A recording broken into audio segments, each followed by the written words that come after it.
what's up? It's Mr. J with SciOnTheFLy, the place where learning makes sense. Are you a student who's recently been given the task to come up with a state project, but you don't know what to do, where to do it, where to get started?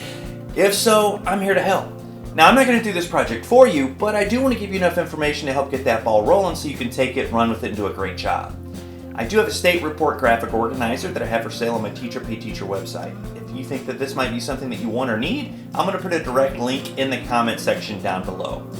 This specific video is going to be tailored for students who are doing projects on South Dakota. Now, South Dakota became the 40th state to join the Union in November 2nd, 1889. This is the exact same day that North Dakota did the same thing. The original governor of this state was a guy named Arthur Millett. While we know that the current capital for South Dakota is Pierre, that wasn't always the case. In fact, the first capital for South Dakota was a town called Yankton. The state flag consists of a state seal surrounded by a golden blazing sun and a field of sky blue. The state bird is the ring-necked pheasant. The state tree is the white spruce. The state flower is the American pasquiflower. The state nickname is the Mount Rushmore State. And the state motto is, "Under God, the people rule." It's kind of cool.